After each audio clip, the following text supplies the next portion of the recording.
All right, so we're going live on this plan of Harris's on how she is going to lower costs for America, how she's gonna save you a little bit of money in your budget, bring your paycheck up, how she's gonna do everything she plans to do in her campaign. So let's go ahead and hear what she has to say. Mike D! She just had her introductory speaker there. No big deal. I kind of cut him off. Hello, family and friends. Oh, it's good to be back in North Carolina. Oh, it's good to see everyone. She's in North Carolina. Oh, it's good to see everyone. Good afternoon, everyone. Please have a seat if you have a seat. Please have a seat. Mike D, so Mike D's Barbecue, let me tell you one of the biggest fans of Mike D's Barbecue. My husband dug him off. And thank you, Mike, for sharing your story. And I'm just so sorry for what your family has been through, but you have, out of an incredible tragedy, done so much for the community, and you are such a role model. So thank you, Mike, for everything you do. All right. Let's get into it. And good afternoon to everyone here. Thank you to all of the incredible leaders with us today, including my friend, the Governor, Roy Cooper. Where is he? Here with his daughter. Every time I land in North Carolina, I'm just literally coming down the stairs of Air Force Two, I will shout to Roy Cooper, "What number is it, Roy?" And today he shouted 16, which is the number of times I've been in this beautiful state since I've been vice president. Every time. I want to thank your next governor, Attorney General Josh Stein. He's doing incredible work. He's going to be an extraordinary governor. Representatives Adam, Manning, Foushee, and Nickel, thank you all for your support, for your friendship, for your leadership. Chair Thomas of the Wake County Board of Commissioners, thank you for all that you do. Oh, yeah. And to all the leaders that are here today, including the students and instructors here at Wake Tech North. Thank you. Thank you. So thank you all. So listen, this election, I do strongly believe, is about two very different visions for our nation. One, ours, focused on the future, and the other, focused on the past. We see that contrast clearly in many ways, including when it comes to how we think about the economy. So our country has come a long way since President Biden and I took office. At that time, we sadly remember the millions of Americans that were out of work. We were facing one of the worst— Those Americans are still out of work. —worst economic crises in modern history. And today, by virtually every measure, our economy is the strongest in the world. That's not saying much. This is America. We have created 16 million new jobs. We've made historic investments in infrastructure, in chips manufacturing, in clean energy. And new numbers this week alone show that inflation is down under 3%.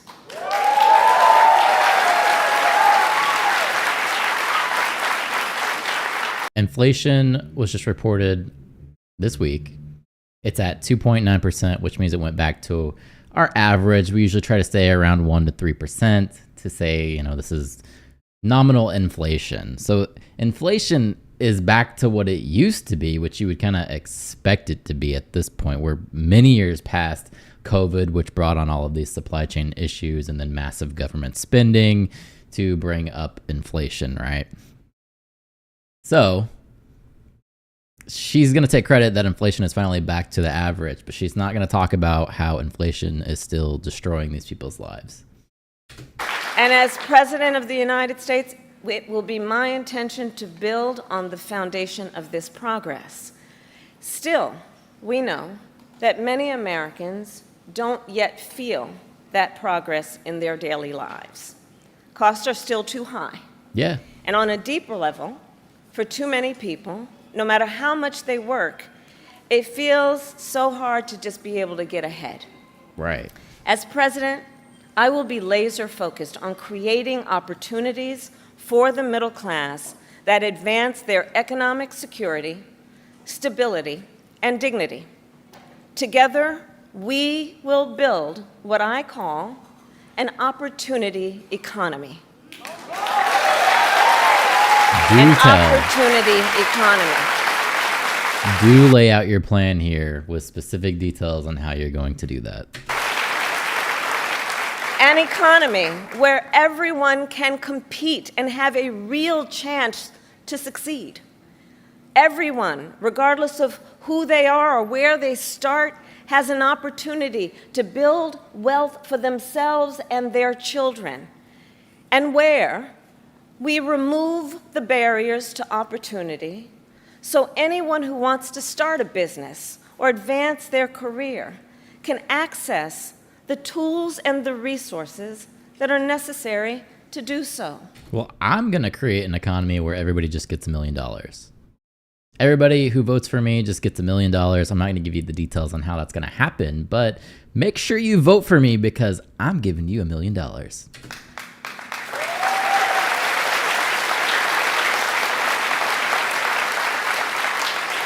I will focus on cutting needless bureaucracy and unnecessary regulatory red tape and encouraging innovative technologies while protecting consumers and creating a stable business environment with consistent and transparent rules of the road. As president, I will bring together labor with small businesses and major companies to invest in America, to create good jobs, achieve broad-based growth, and ensure that America continues to define the future and lead the world.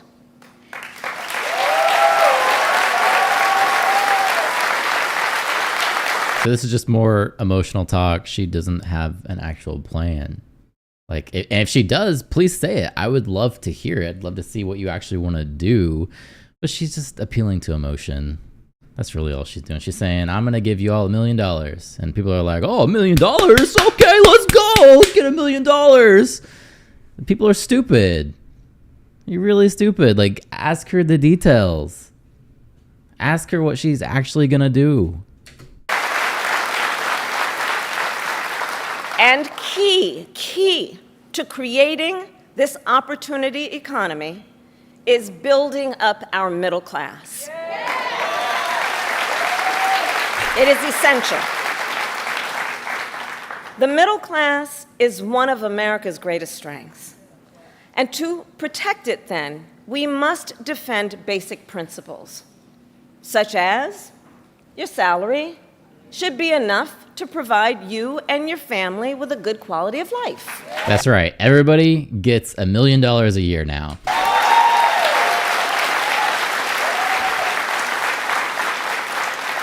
Such as no child should have to grow up in poverty.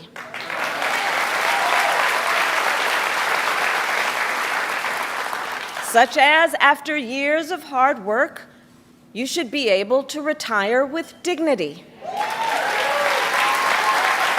And you should be able to join a union if you choose. Building up the middle class will be a defining goal of my presidency, because I strongly believe when the middle class is strong, America is strong.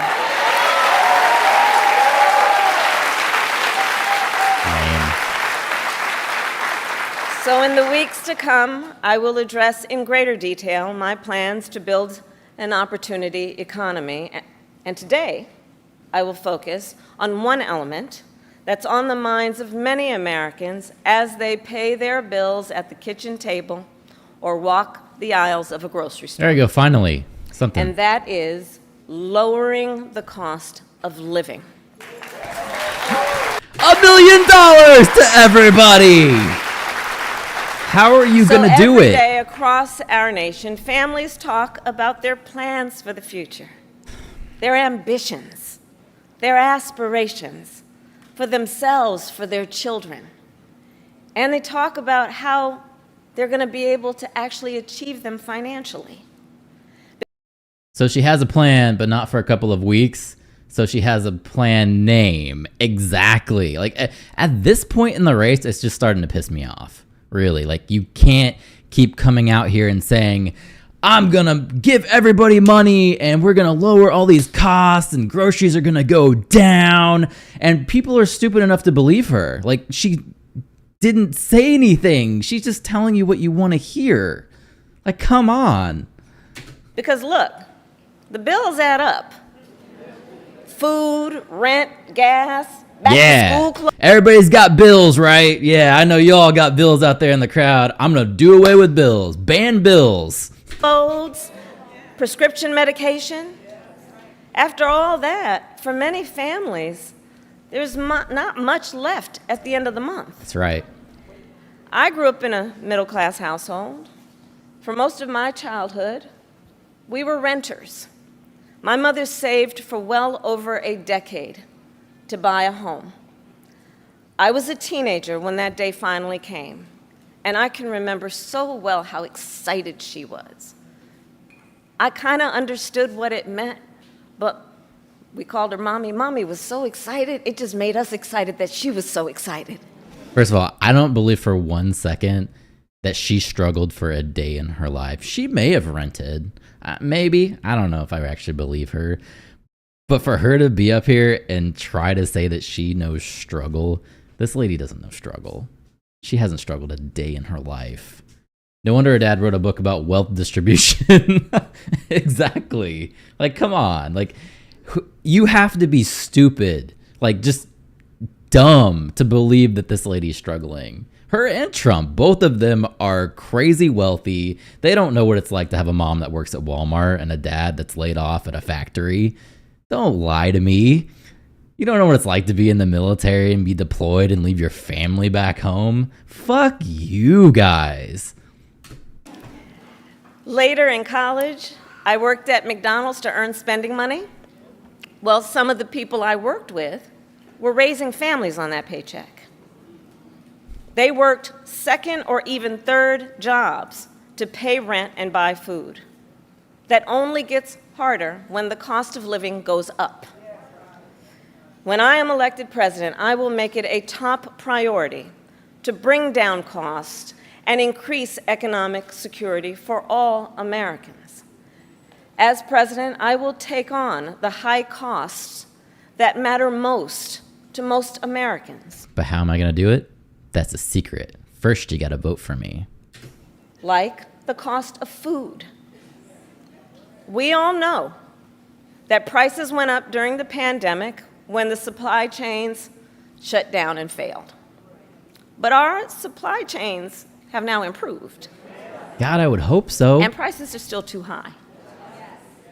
The pandemic was not yesterday. A loaf of bread costs 50% more today than it did before the pandemic. Ground beef is up almost 50%.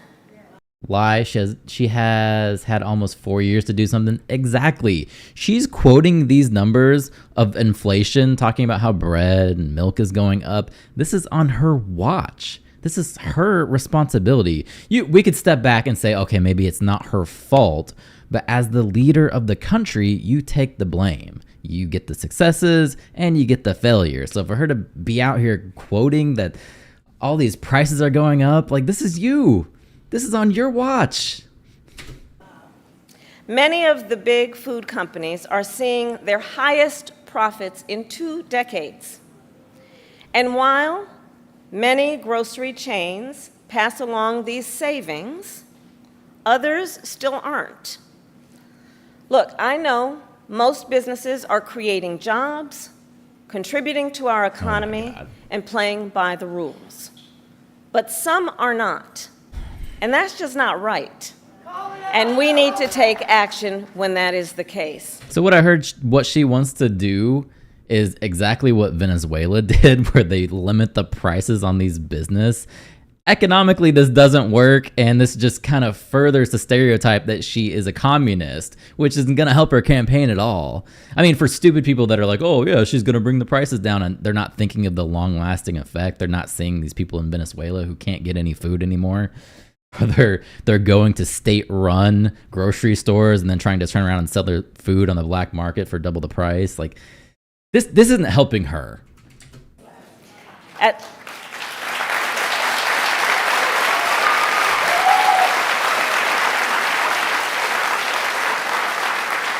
As Attorney General in California, I went after companies that illegally increased prices, including wholesalers that inflated the price of prescription medication, and companies that conspired with competitors to keep prices of electronics high. I won more than $1 billion for consumers.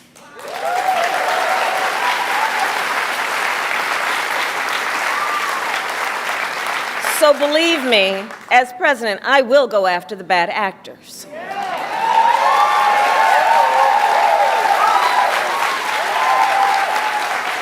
And I will work to pass the first ever federal ban on price gauging on food. My plan will include new penalties for opportunistic companies that exploit crises and break the rules, and we will support smaller food businesses that are trying to play by the rules and get ahead. Do tell. How are you going to support them? We will help the food industry become more competitive, because I believe competition is the lifeblood of our economy. This isn't competition if you're giving them money. I get that they're a small business, but that's not competition. You don't know what competition is. Means lower prices for you and your families.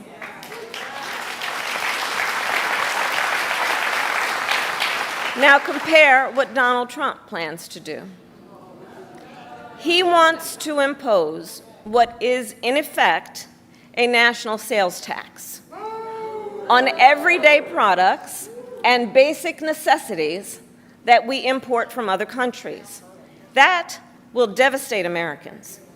It will mean higher prices on just about every one of your daily needs. A Trump tax on gas, a Trump tax on food, a Trump tax on clothing, a Trump tax on over-the-counter medication. And you know, economists have done the math.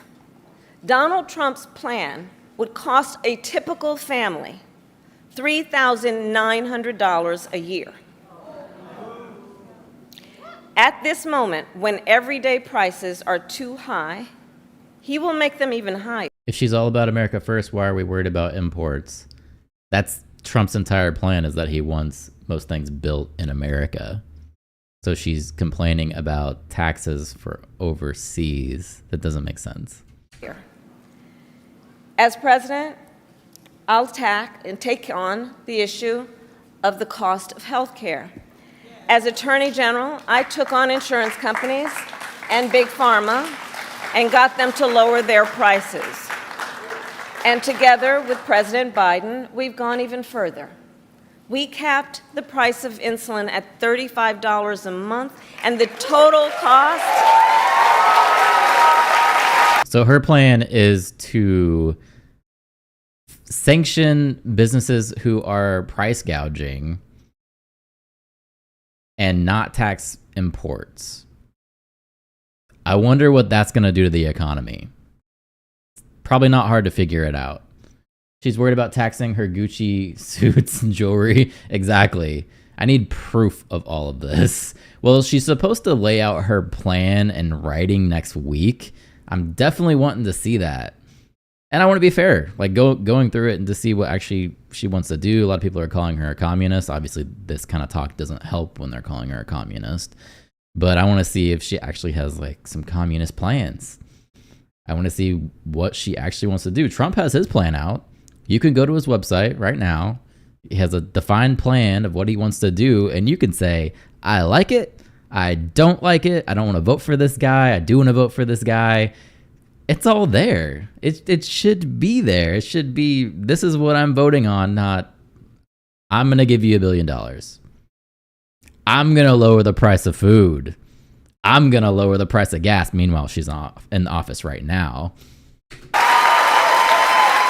the total cost of prescription drugs at $2,000 a year for seniors. We let Medicare negotiate lower drug prices for seniors. And just yesterday,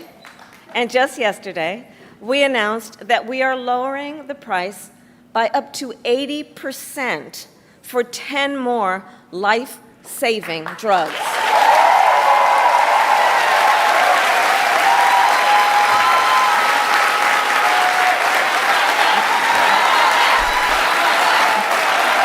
Kamala. And I pledge to continue this progress. I'll lower the cost of insulin and prescription drugs for everyone with your support, not only our seniors. And demand transparency from the middlemen who operate between Big Pharma and the insurance companies who use opaque practices to raise your drug prices and profit off your need for medicine. 2 months ago, I announced that medical debt will no longer be used against your credit score. I'm for that. That's good. And I will work as president with states like here in North Carolina, Roy Cooper, thank you again, to cancel medical debt for more and more, millions more Americans.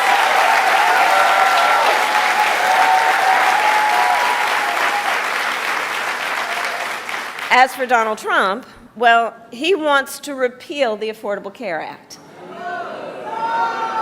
which 45 million Americans rely on. 45 million Americans rely on it for health care.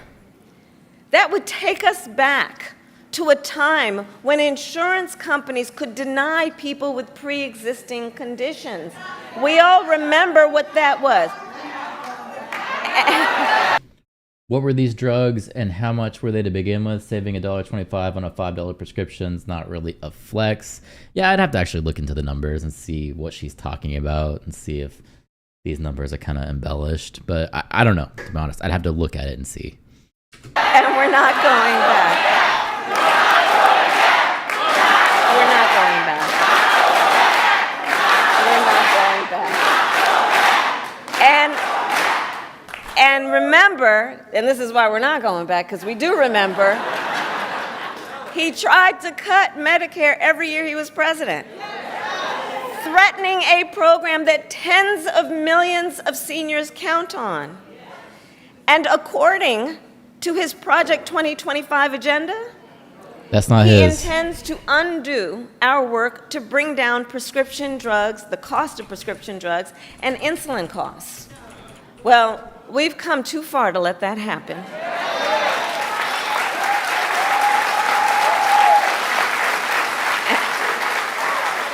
So we're not going back on that, and let's talk about the cost of housing.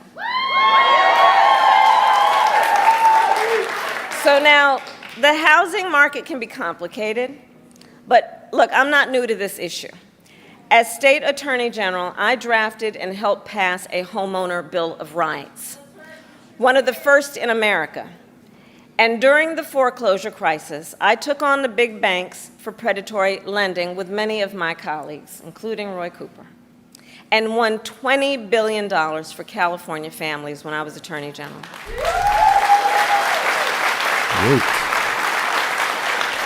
So I know how to fight for people who are being exploited in the housing market.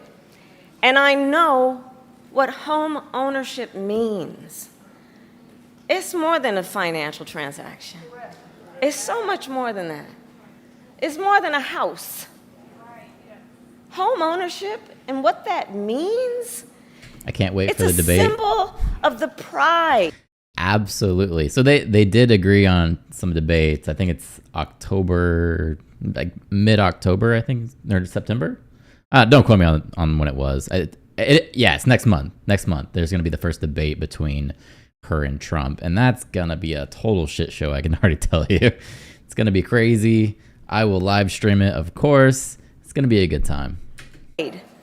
That comes with hard work. It's financial security.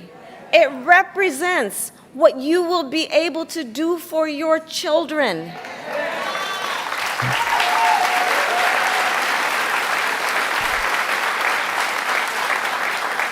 And sadly, right now, it is out of reach for far too many American families. There are 45 million Medicare recipients. One of the drugs on their list, first 10 list, only has 17,000 prescribed users. Huh. That says a lot of something right there. There's a serious housing shortage. In many places, it's too difficult to build, and it's driving prices up. As president, I will work in partnership with industry to build the housing we need, both to rent and to buy. We will take down barriers and cut red tape, including at the state and local levels.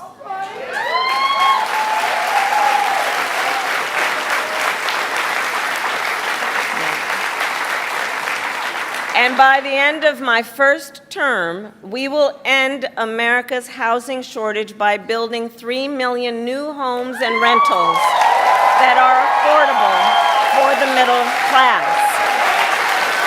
The most has 3.9 prescribed users. That's a better number, at least. And we will do that together. We will do that together. And we will make sure those homes actually go to working and middle class Americans. How? Not just investors. How are you going to do that? Because, some corporate landlords, some of them, buy dozens, if not hundreds of houses and apartments. Then they turn them around and rent them out at extremely high prices. And it can make it impossible then for regular people to be able to buy or even rent a home. So here's the emotion side of this problem. Now you explain what you're going to do to stop it. Don't just appeal to the emotion. Yes, people need homes. Yes, BlackRock's buying all the houses. I'm going to stop it. And then she cuts it off there. How are you going to stop it? Some corporate landlords collude with each other to set artificially high rental prices, often using algorithms in price-fixing software to do it. It's anti-competitive. That's called a market rate. You're not going to do away with a market rate. And it drives up costs. I will fight for a law that cracks down on these practices. So is she talking about rent control?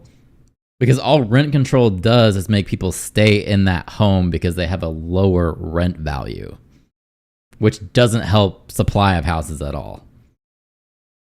In fact, it makes it worse because people don't want to leave.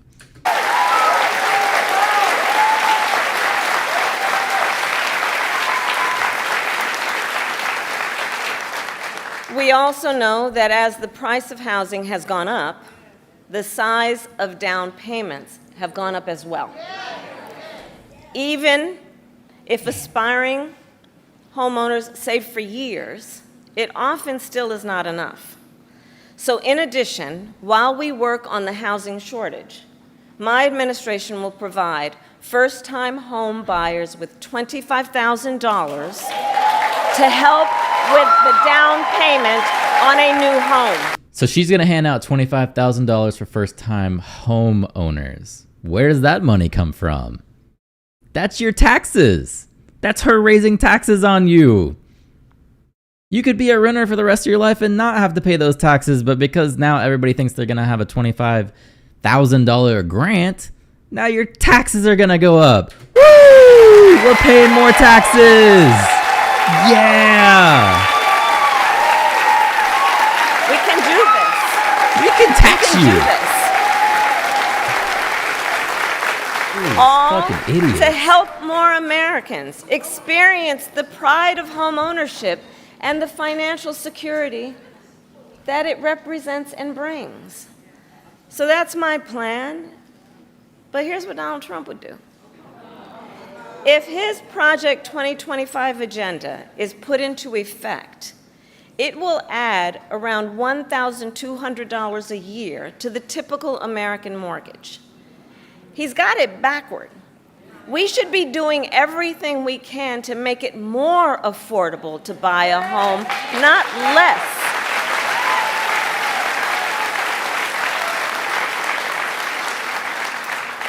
Finally, there's one more way I will help families deal with rising costs, and that's by letting you keep more of your hard-earned money.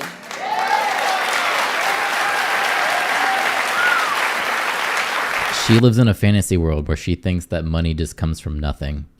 Under my plan, more than 100 million Americans will get a tax cut. Yeah. And we will do this by restoring 2 tax cuts designed to help middle-class and working Americans. The Earned Income Tax Credit. So she's going to cut taxes while giving away money. What is that? That's called inflation. That's where inflation comes from. Boom. Increased cost. NYP stated there is a housing shortage of 7.2 million homes. She wants to build 3 million. Wonder how much that will cost. Like 8 billion for like 6 chargers. Yes. She will not go against all the big wigs that give her kickbacks. And I don't think either one of them would go against any kind of kickbacks. Both of these people want to screw you. And the child tax credit.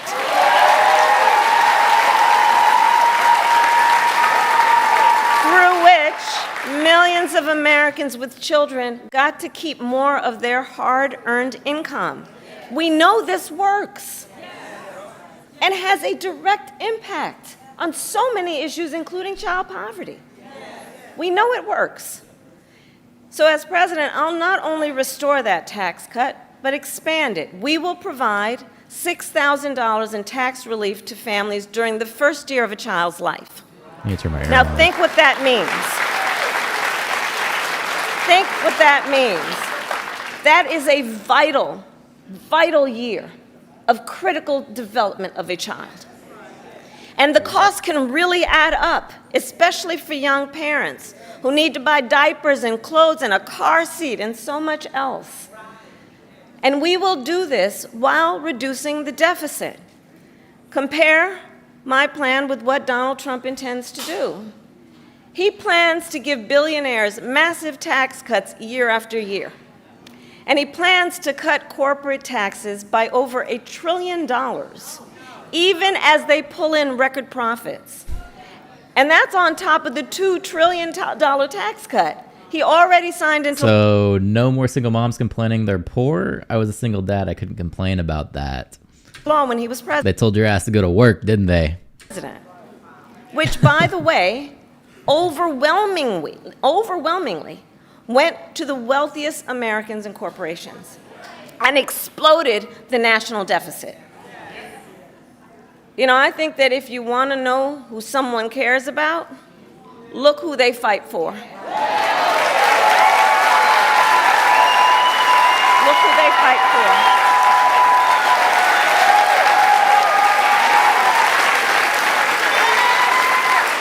Donald Trump fights for billionaires and large corporations.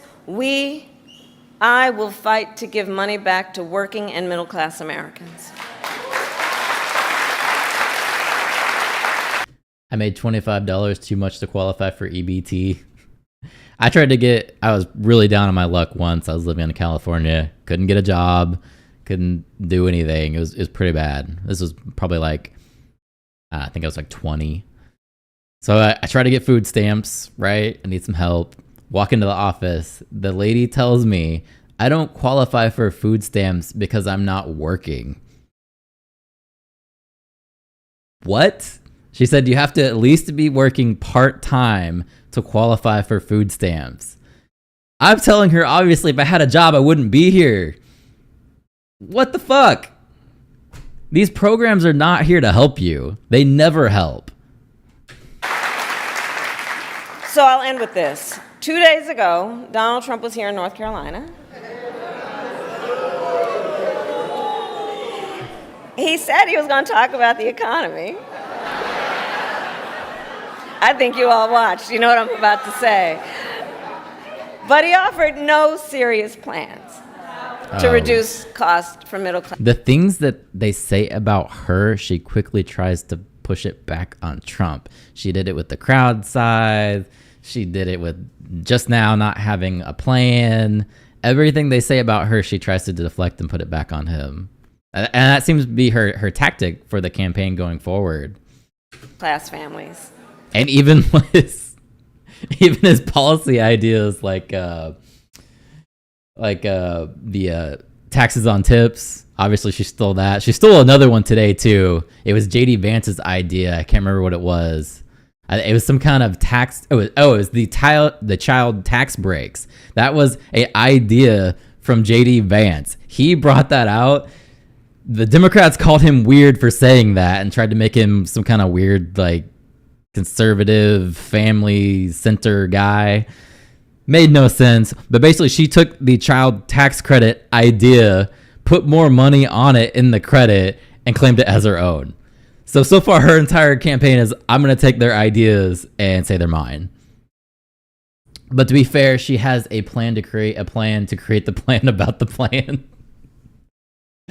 That's what I mean, man. She's going to steal the ideas. That's her plan. She waits for Trump's plan, and then she just takes that plan. That's what she has going on for her. No plan to expand access to housing or health care. And that, actually, I think for most of us, was not surprising. Because we already know his plans.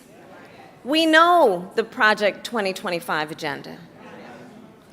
So there's a choice in this election. Dude, she's going to get lit up in these debates. When she pulls that Project 2025 card and he has no ties to it, he's already said, what are you talking about? You're just talking about random things that have nothing to do with me.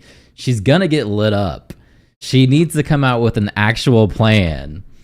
That's the only way she's going to win going forward. This is sad. This is just, it's depressing watching this train wreck. Donald Trump's plans to devastate the middle class, punish working people, and make the cost of living go up for millions of Americans. And on the other hand, when I'm elected president, what we will do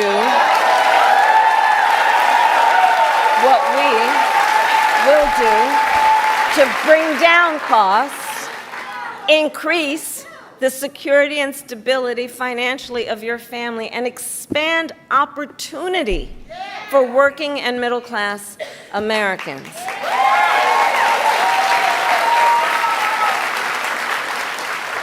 So now is the time to chart a new way forward. Now is the time to chart a new way forward, to build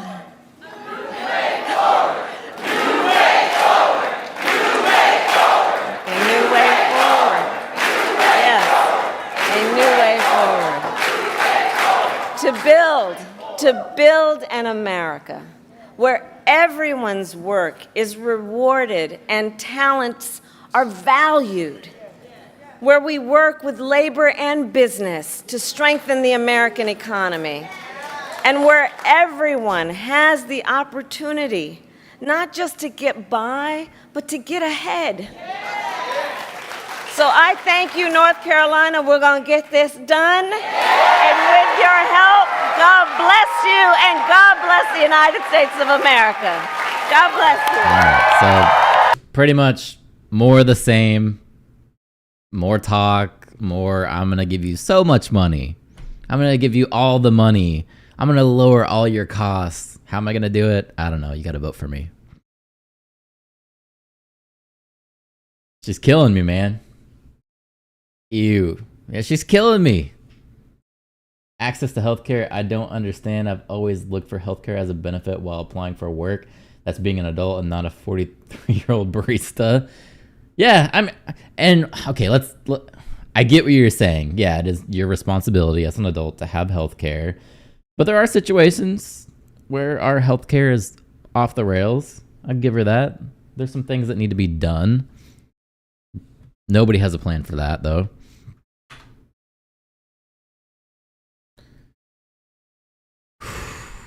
That was rough. Let's bring down the blood pressure. That was bad.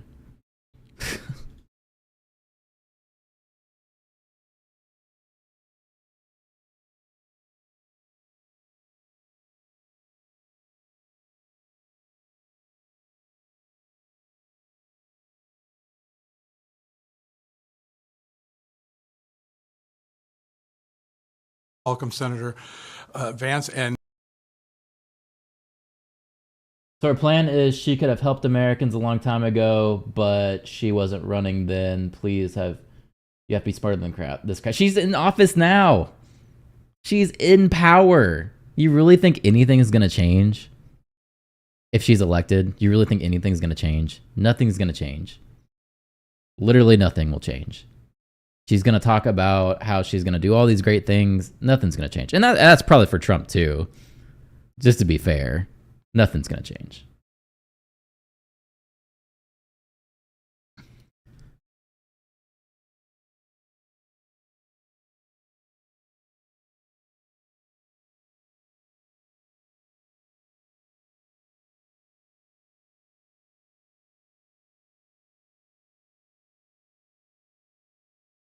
Just in comparison, Medicare has 45 million recipients. U.S. population is 330 million. I know the need to help the less fortunate, but why focus so much on such a small demographic? Because those people not having healthcare, they can point to a tragic event. Obviously, they're not in a very good situation. She can come out, she can pull on America's heartstrings. She can bring people out to her rallies and talk about the horrific times, how they couldn't afford their medication, and people will look at that and they'll go, oh, wow, Kamala's such a good person. She cares for these minorities of people, and then I'm certainly going to vote for her because she seems like she cares for the little guy. That's her plan. That's her plan all along. And not to mention the Democratic Party panders to a niche of losers that, like you're saying before, don't want to work. That's why. They seem to think that, oh, we'll have our healthcare taken care of. I can be a total loser and get away with it.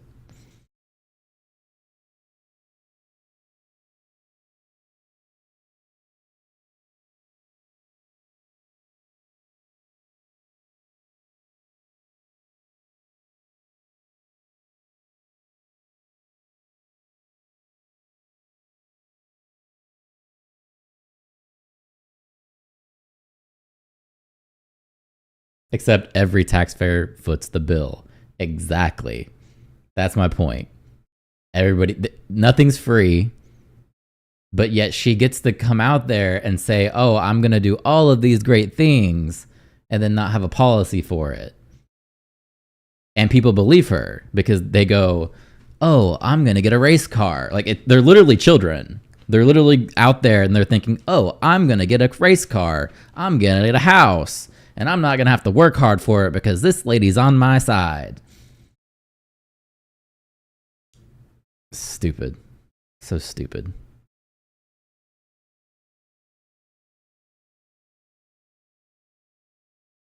So I'm going to watch JD Vance's speech that he just gave today. But first, I want to show you guys something that I just thought was way out there. So this is Kamala Harris's page. This is her campaign page, right? First annoying thing, as soon as you go to her page, she starts asking for money. You cannot even see her events. You can't see her policies. She has a pop-up right off the bat begging you for money. Like, come on, lady. But that's not even what I'm trying to show you. That's how she wants to set up her site. Of course, right up top, donate to me, give me money. People are supposedly donating all of this money to her, but yet she's panhandling here on her page. That's not what I want to show you. So where did I find it? It's oh, she might have took it off. No, it's right here. Work with us. So if you go to her page, and I'm just going to click on any random job. It doesn't matter the job. They all say the same thing. If you go down to apply for the job and look at her application, look at these fucking pronouns. Look at this. People are tired of this. They don't... What is a Z-zer? What is a XZ-zem and a her and a fair? What is this shit? People are tired of this. If you want to win this election, stop posting this shit. People are tired of your games. Stop it. It's like you want to lose. You want to lose this shit by putting these pronouns here.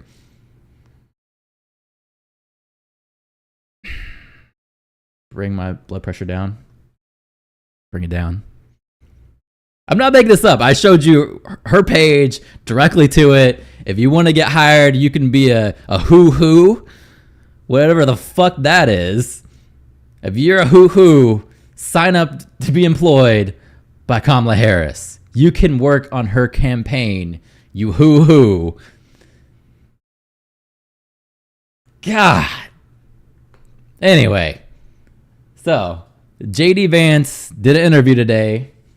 I'm going to see what dumb thing he had to say, and hopefully we can even out the dumbness from Kamala to the dumbness of JD Vance and lose faith in our country entirely. So let me bring that up. And coming out. Oh, they're going to play music, of course, and try to get me demonetized.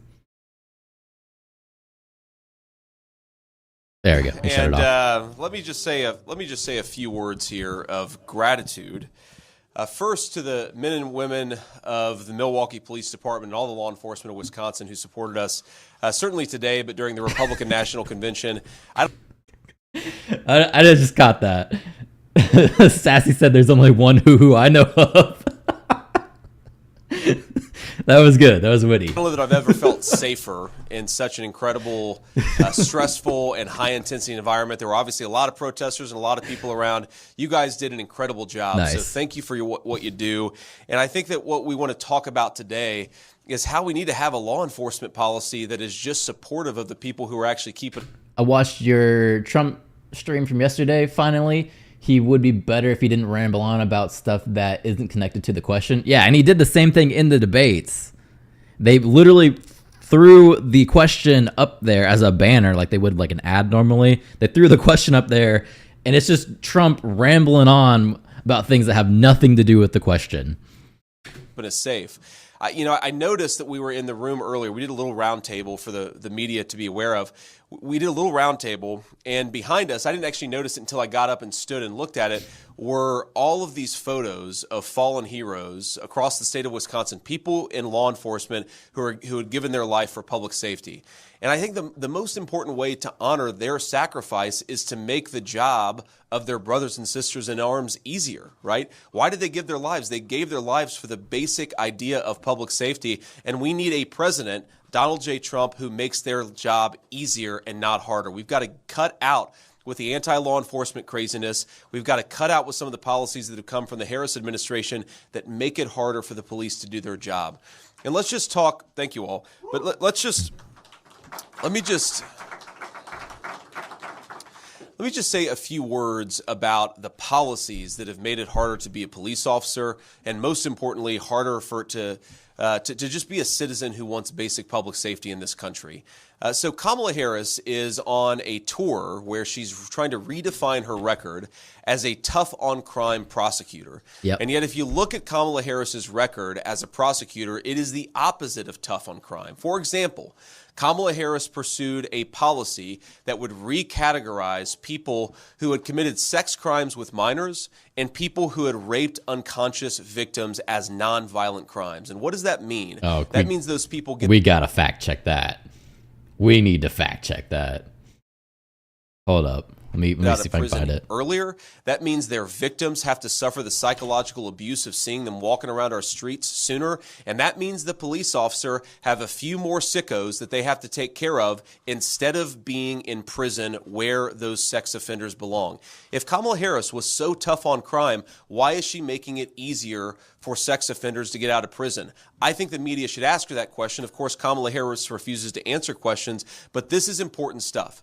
I grew up in a family where we didn't have a whole lot of money, and I was raised by tough-as-nails grandmother who, despite the fact that we didn't always live in the easiest neighborhood, we had something that our country believed every child deserved. Whether they were rich or poor, our country believed that every child deserved public safety. And as Republicans, we don't think the government should do everything, but the things that it needs to do, it has to do well, and public safety is at the very top of the list. How can you have a country? How can you have an American dream? How can you have poor children who look to the future with optimism and hope if they can't walk down the streets of their neighborhood safely? And these police officers fight to make that a reality every single day. And Kamala Harris is making their job harder, and Donald Trump is going to make their lives easier. That's why we're going to reelect him the 47th president of the United States. Yeah.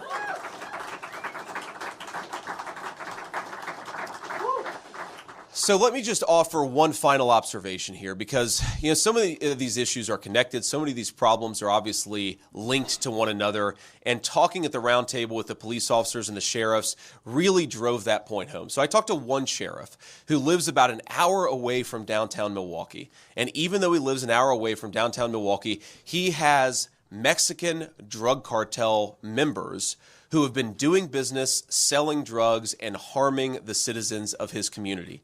When you hear Republicans say every state is a border state, that is not just a slogan.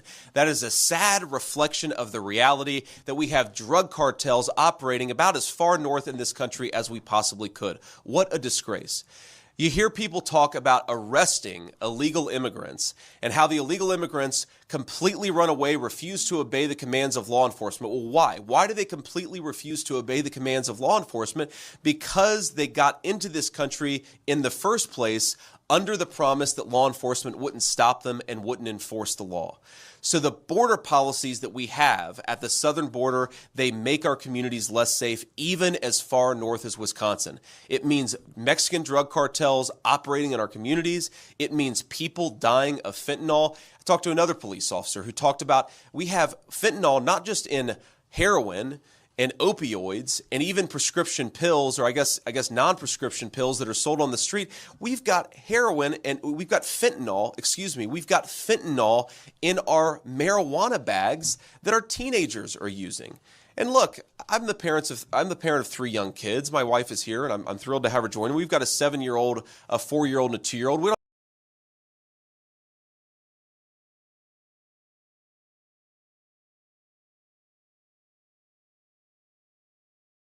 have to worry about this yet, but I'm certain. Sorry, my mic was off, but I can't find anything about her doing that. If you guys can find something, let me know. So I'm going to assume it's not true, or the Google algorithm is scrubbing her from the ether. Because kids are kids, that one day, one of my kids is going to take something or do something that I don't want them to take. But I don't want that mistake to ruin their life. I want them to learn from it. I want their parents to be able to punish them. I don't want our kids to make mistakes on American streets and have it take their lives away from them. That is in some ways what this fentanyl crisis has done. Normal American teenager mistakes have become death sentences because Kamala Harris refuses to do her job. And I think it's time for all of us to say to Kamala Harris, you want a promotion? You want a promotion after your record as vice president? We think you ought to be fired, and that's exactly what we're going to do come November. Thank you all for being here. To the police officers, To the police officers, we support you. We love you. We know it's not easy to be a police officer. We know we're losing a lot of good people from the force. Some due to retirement, but some, they're just sick of all the garbage. But I'd ask you, keep at it for as long as you can. Keep doing this important work, because there are a lot of us out there who are grateful for it. In about 6 months, your job's going to become a hell of a lot easier. God bless you guys, and thank you for having me here in Wisconsin. So, what we'll do here is we'll take a few questions from reporters before we get on our way. And Okay, good. He's going to actually take questions. Right now, he's still rambling on, blah, blah, blah, blah. Of course, we all know it's tough to be a cop. There's a flip side of that where there's also crooked cops. It's a big issue there. I'm not going to play into that. It's two-sided for sure. But he is taking questions, so this should be interesting. what I would ask is we'll get to the national reporters if we've got time, but if you're a local Wisconsin reporter, either in the Milwaukee area or outside of it, maybe start there, raise your hand, and I'll call on you first. So we got anybody, Okay. ma'am, in the yellow dress? Hi there, I'm Julia Fellow with 620 WTMJ. So glad that you're here. I was just talking to the president of the Milwaukee Police Association just yesterday live. He was talking about how there's 200 openings, and then there's going to be maybe 60 to 70 more retirements that are happening. But our city can't afford to keep up with what should be, that they allow, about 1,700 officers. And when we talk about detectives, it should be about 175, he says. We're down to like about 130. Yep. And then also, on top of that, the Milwaukee County leaders are talking about the sheriff's office, that we're dealing with a huge budget deficit. How are we going to meet that budget deficit? $7.2 million in overtime he was talking about with the deputies. So we're talking about money here. Sure. Who's going to pay for it? And also we're trying to get people, to be recruited. So how is the Trump organization going to pay for that and support that? Because detectives, for example, we had a local situation, Sade Robinson. I don't know if you've heard about it, but it was a terrible case. She was going on a date with her boyfriend, and then she was cut up in several pieces, and it's horrible. Ugh, it's awful. Part of her body was found in Illinois along the lakefront. Her family's really upset. But there's only so many detectives to go around with other cases. Like we have so many carjackings that are going up. This Good is question. a real issue. But how are we going to pay for it? How is your organization going to pay for that? So let me give you a couple answers to this question, because it is, unfortunately, this is a story that I hear all over our country. A lot of police departments can't recruit the people that they need to keep us safe, and it's only going to get worse unless we fix this problem, and Donald Trump and I promise that we are going to fix this problem. First of all, you hear from police officers, and I've heard this story today, but again, I've heard it from all over our country. A lot of the reason that it's hard to recruit police officers right now is because our leaders have attacked the police for so long that a lot of people just don't want to do police work anymore. That's true. I totally agree with him. It's not a good job. It's not a thankful job. It's not a good paying job. You're in a position where you're literally going to the danger every day, and then people turn around and treat you like you're an asshole. That is the first thing that leadership needs to change. We need to make it clear that we want Who wants to do that? Who wants that job? good people. We want good police officers. We want the very best to join the American police forces all over our country, because unless we have the best people becoming police, public safety is always going to be a fantasy and not a reality. So let's have leaders who support the work of police, not people like Kamala Harris who put the police down and make their life harder. That's number one.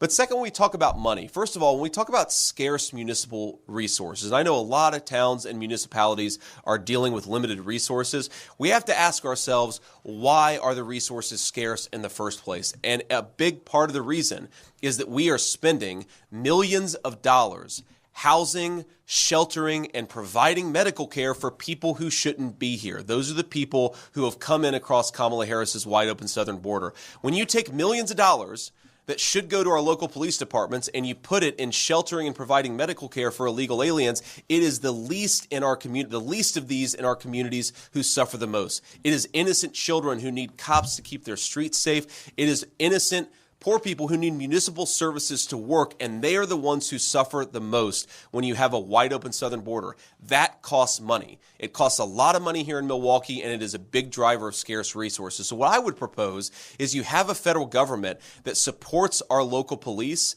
that you get the illegal aliens out of this country and you free up precious budgetary resources to hire some police and focus on public safety.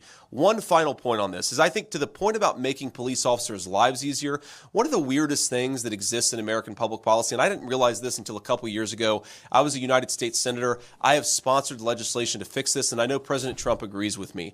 Police officers are actually penalized because they don't get the same access to their Social Security benefits as most American workers, because effectively the way that it works is the dollar that goes into their pension is taken out of their Social Security. So you're basically penalizing our police officers, taking away their Social Security when they want to get to retirement. I think if we stop that, I didn't know it that would was a make it thing. easier to recruit some police officers. Do the police officers out there agree with me? Stop that double taxation of benefits. Wow. I think I didn't know that was a thing. They are getting screwed.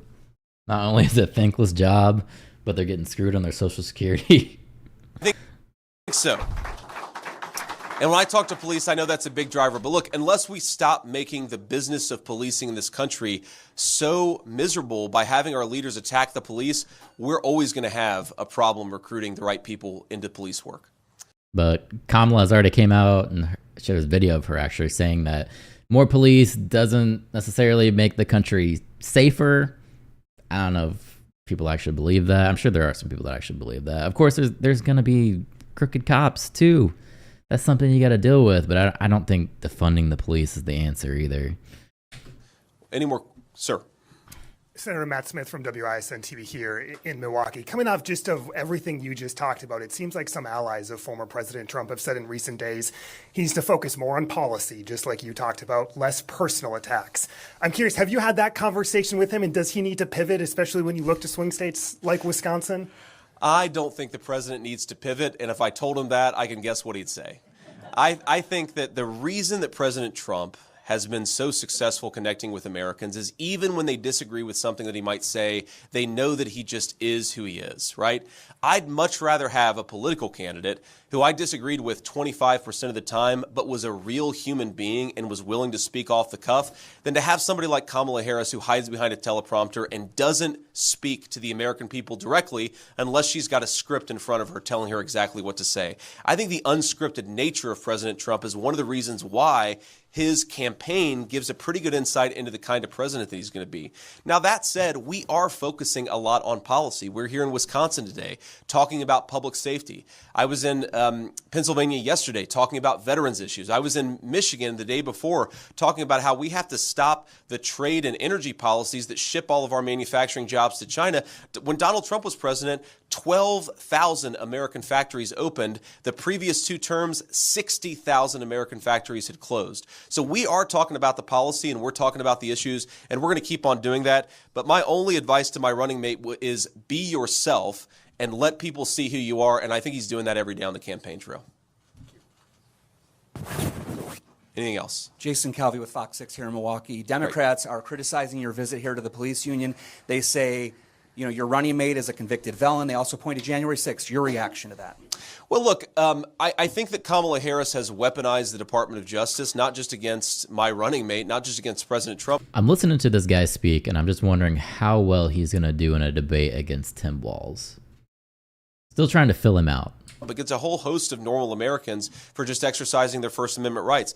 I mean, not maybe the most significant scandal, but certainly a very large scandal is the Department of Justice went after a pro-life Catholic father of 7 for exercising his right to peacefully protest. The Department of Justice showed up. The Department of Justice leadership had officers show up at this guy's house and treat him like a common thug for exercising his right of First Amendment protest. And I think that every single police officer here would agree with me when they say that we want a strong Department of Justice that focuses on law enforcement. Why don't they focus on shutting down the drug traffickers at the southern border and the sex traffickers and let Americans exercise their First Amendment rights? That's not what the leadership of the Department of Justice should be focused on, but unfortunately, under Kamala Harris, it has. So I think that we are clearly the party and the movement of law enforcement. You talk to the field guys in the FBI, the people who are actually on the ground dealing with the bad guys, and they're as frustrated with their leadership as we are. We just want American leadership to empower law enforcement to enforce the laws. It's going to make us all safer if we do that. Any other local Wisconsin folks? And if not, I'll take a couple from the national pool. Okay. Sir. Senator Vance, Chris Cameron at the New York Times, you were talking about the relationship between crime and immigration, and my question is on that issue. Please. In an interview when you were running for Senate in September 2021, you were speaking with Jack Murphy, and you were talking about previous waves of immigration to the United States. You said the following: you had this massive wave of primarily Italian, Irish, and German immigration, and that had its problems and that had its consequences. You pointed to these problems as being higher crime rates, ethnic enclaves, and inter-ethnic conflict. Should the United States have prescribed similar policies to what you're proposing now, including mass deportation, to deal with those issues? Well, first of all, I also said there were a lot of benefits to that wave of immigration, but has anybody ever seen the movie Gangs of New York? That's what I'm talking about. We know that when you have these massive ethnic enclaves forming in our country, it can sometimes lead to higher crime rates. What we want is an American immigration policy that promotes assimilation, that no matter where you come from, you can become an American, but only if we have an immigration policy that promotes assimilation instead of doing things like what we've done over the last few years, which is have 25 million illegal aliens just setting up shop here with no control, no enforcement, and no real ability to police what's going on. That is a disaster. And in fact, what we did back in the early 20th century is that we recognized, and I think that we have to do that today, we recognize that at a certain level, America is a welcoming country to immigrants, but can only take so many people. We cannot take the entire world into this country. And I think that we're at a stage right now where we have to say we've got to slow those illegal immigration levels to zero. We do have to deport some people who have come here illegally. And I think that will promote assimilation and a common American culture that's in the best interest of everybody. Look, I'm married to the daughter of South Asian immigrants. One of the reasons why I think that we have such a wonderful and successful marriage is because we both very much feel like America is our home, like our children belong here. What happens when you have massive amounts of illegal immigration, it actually starts to create ethnic conflict. It creates higher crime rates. We've certainly seen that over the last few years, and I would like to stop it, and I know Donald Trump would too. Sir. Thank you, Senator Vance. Sorry. It's okay. A new ABC Ipsos poll was out today. It shows that Governor Walz, Vice President Harris's running mate, has a higher favorability among Americans than you do. What's your response to that poll? And also, what can you do ahead of the October debate to try to win over more Americans and your campaign? Well, look, I don't put much stock in polls, especially at this early level. I think Governor Walz was nominated just a couple of weeks ago. He's received a ridiculous media honeymoon where a lot of press have hidden some of the things that he said and done. I mean, this is a guy who actively encouraged rioters to burn down Minneapolis during the summer of 2020. It's the biggest city in his country. And then, of course, his running mate, Kamala Harris, was offering to bail those rioters out of prison. I think when people know the truth about Kamala Harris and Tim Walz, their anti-crime record, their pro-criminal record, the fact that he let rioters burn down the largest city in Minneapolis, I don't think his approval ratings are going to be that high, and I think that Donald Trump and I are going to win this race. But that's what the campaign is about, right? We have a little bit less than 90 days to make our case to the American people, to persuade them that our policies are going to make their lives better. And again, I think you contrast the failed leadership of Kamala Harris with the peace and prosperity of Donald Trump. I don't think there's any doubt we're going to win this race, but we've got to run the campaign, and we've got to get out there and talk to people. That's what we're doing every single day. Maybe do one more. Any other Wisconsin people that haven't asked a question? Hi, my name is Graham Kilmer. Sir. I'm a reporter with Urban Milwaukee. You mentioned fentanyl. Here in Milwaukee, we have a fentanyl and overdose crisis that began and really got worse under the first Trump administration. So what would you do differently the second time around? Well, look, I think if you look at the actual data, the fentanyl crisis really, really took off under the leadership of Kamala Harris, under the border czar policies where she opened up the southern border, where fentanyl got completely out of control. And you talk to our law enforcement officers, and they will tell you that the fentanyl problem has gotten way worse in the last few years than it was at any previous time under any previous administration, Democrat or Republican. Now, look, we have an addiction epidemic that's been long running in this country, and I think more than any president in my lifetime, Donald Trump actually implemented policies to try to get this addiction problem cut down on. I mean, if you look at the number of overdose deaths and how they went down during Donald Trump's administration, and you look at Kamala Harris's administration where overdose deaths have skyrocketed, I think it's very easy to say, like so many other issues, the record of Donald Trump is one of success and American prosperity. The record of Kamala Harris is one of failure. Any other questions from Wisconsin press? Okay, so we'll do one more then. Thank you. Yeah. Thank you, Senator. I wanted to ask you, Trump has been getting attacked from his comments at the press conference yesterday about what he said about the top military honor. And veterans have pointed out that, he said that the civilian presidential honor is better than what wounded veterans have received. And I wondered, what do you say to veterans who think that's demeaning?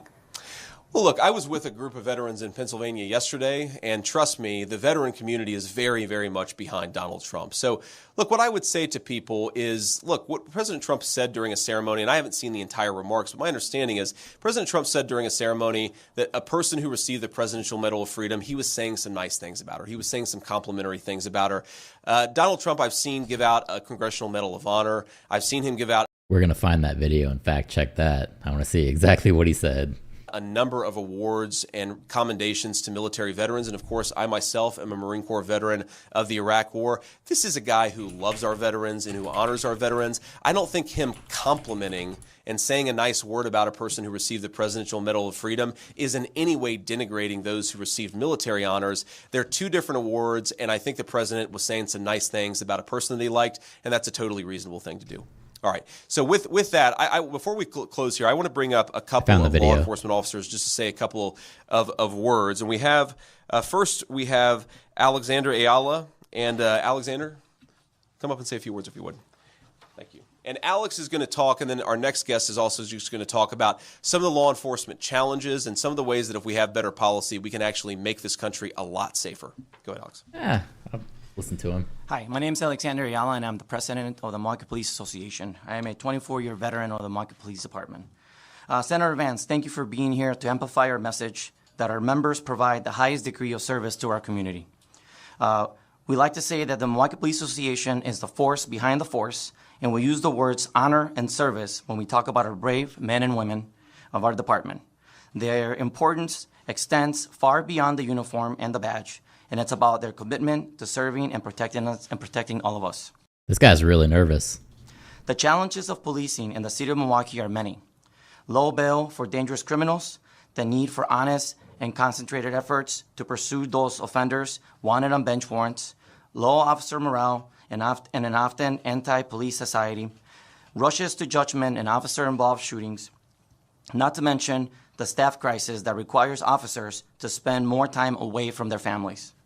Some areas of the city will at times go with only one squad to patrol the entire area of 44,000 citizens.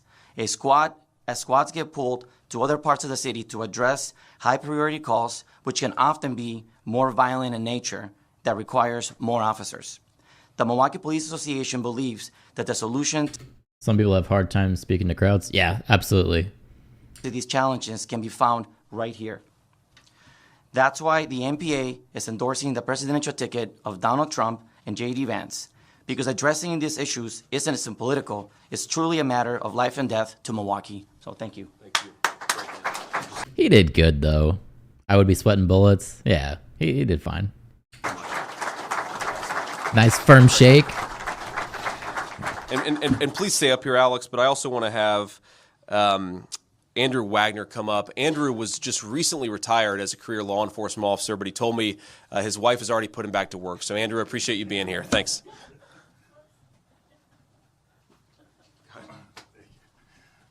Yeah, I got a day of retirement in, so I appreciate that. Thanks. But no, I 27 years serving Milwaukee and the citizens of Milwaukee, and what I have seen in the last 4 years, the denigration of officers and the loss of officers' morale. We had 1,700 officers at one point here. We're under 1,300 officers now. And with that drop in numbers, we saw a spike in homicides that over doubled our homicide rate. And then we saw a drop in those clearance rates. We had a high of clearance rates in homicides of 80, 90% clearance rates. That is down to almost 50% now. You think about the victims that are not being duly served by this police department and police departments across the country because they can't have staffing because of the defund movement. We had 200 detectives in our bureau. We're down to 125, and we have double the amount of homicides. I mean, you do the math. We can only keep up so much. So what we have seen with the support from President Trump when he was in office, and when he looked at our cities, when Kenosha, for instance, had riots, he sent federal troops in there. It's almost like defending the police was the wrong move. Who would have thought? He made sure that somebody had the officers back. And I can't be more supportive of this administration and President Trump, because I know we have a partner in him, and I know he will always have our back. So thank you very much. All right, guys.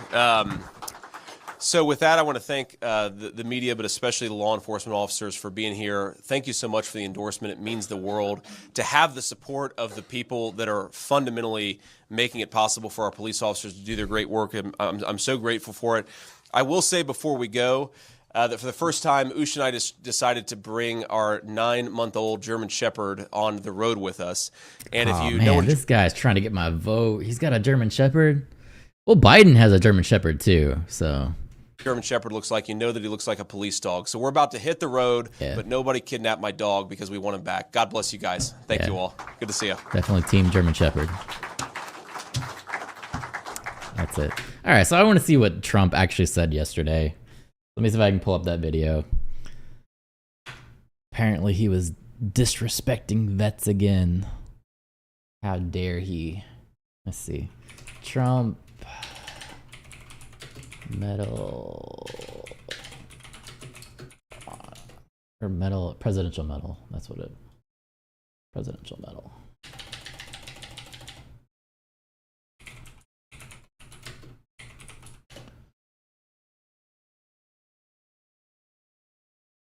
Trump unnecessary blunder. I want the actual video though. These people, I don't want much people commenting on it.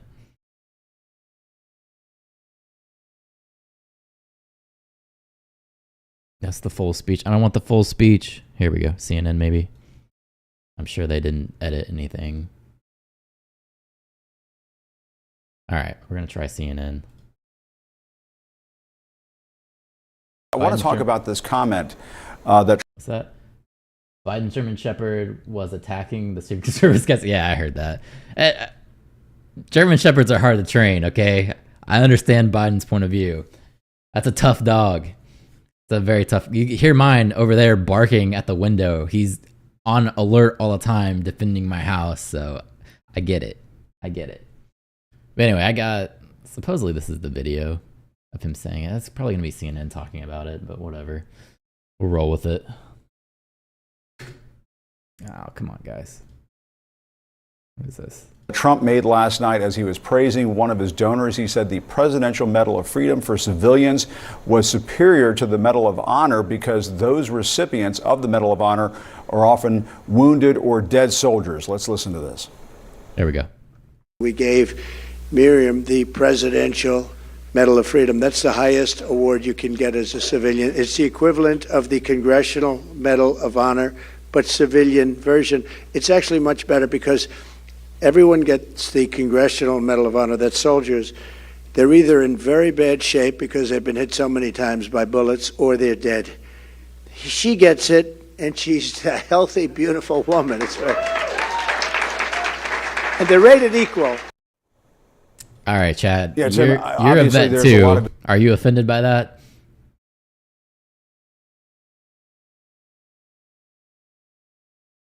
Let's go back. Rated equal. Yeah, Tim. And they're rated dead. Let me try it again. She gets it, and she's a healthy, beautiful woman. It's very... And they're rated equal. I'm not offended. I personally don't care. I don't give a shit. I think that's probably going to be another thing they try to blow up and say he's anti-veteran, but I don't give a shit.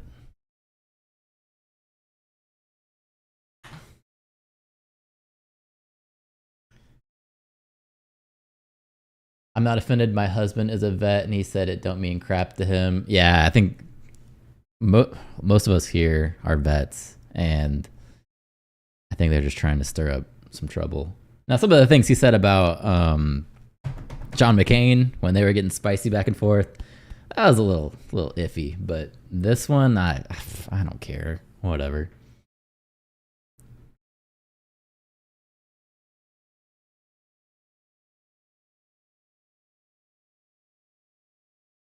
It's hard to compare civilian and military awards. I've seen people who didn't deserve it get them. Yeah, me too. I know a lot of people that got like Bronze Stars that weren't even out doing anything. I mean, how many officers do you know that got a Bronze Star because they deployed to the AOR? All of them? Meanwhile, there's that grunt who was actually out there doing shit, and he got nothing because they wanted to put a quota on how many people could actually get these awards. We don't want to give out too many. We're only going to cap this at 10% for you poor enlisted guys. Who cares about awards? Who's going to do more with the vets? Nailed it. Nailed it right there. How about healthcare for vets instead of worrying about stupid medals? My medals don't do shit for me. Civilians don't understand what those medals are.